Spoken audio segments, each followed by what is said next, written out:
Hello' guys নমস্কাৰ। আজি মই হাঁহৰ মাংস জুইত বনাবলৈ ওলাইছোঁ, সেয়ে ভাবিলোঁ আপোনালোকৰ লগতো শ্বেয়াৰ কৰোঁ। এয়া মই মাংসখিনিত নিমখ, হালধি, কুটি লোৱা পিঁয়াজ, কেইখিলামান তেজপাত আৰু মই পিচি থোৱা গোটা জিৰা, গোটা ধনিয়া আৰু জলকীয়া সেই পেষ্টখিনি মাংসত দি পেলাই মাংসখিনি ভালকৈ সানিছোঁ। লগতে এটা গোটা নহৰু দি দিছোঁ, কিয়নো গোটা নহৰু মাংসত দিলে মই খাই ভাল পাওঁ আৰু সেইখিনি মই আধা ঘণ্টামান ৰাখি থৈছিলোঁ মেৰিনেট হ'বৰ কাৰণে।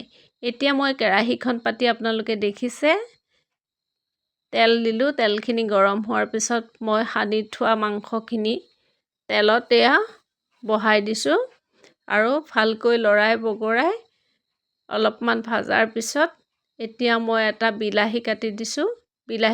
বিলাহীটোৰ পৰা মই গুটি উলিয়াই দিছোঁ কিন্তু, আৰু এয়া দেখিলে ঢাকোন মাৰি ৰাখিলোঁ। ঢাকোন উদঙোৱাৰ পিছতে মই আলু দিলোঁ মাংসত, আৰু মাংস আৰু আলু ভালকৈ ভাজি যেতিয়া মাংসৰ পৰা তেল ওলাবলৈ ধৰিছে, তেতিয়া মই গৰম পানী এড কৰিছোঁ। গৰম পানীখিনি মই মাংস সানা পাত্ৰটোতে ৰাখিছিলোঁ আৰু সেই পানীখিনিৰ ৰং আপোনালোকে এনেকুৱা দেখিছে। এনেকৈ অলপ সময় উতলাৰ পিছত যেতিয়া মাংস সিজিলে, তেতিয়া মই তাত গৰম মছলা এড কৰি দিলোঁ আৰু অৱশেষত আমাৰ মাংস ৰেডি হৈ গ'ল। এয়া হ'ল মাংসৰ ফাইনেল লুক। কেনেকুৱা পালে আপোনালোকে জনাব। ধন্যবাদ।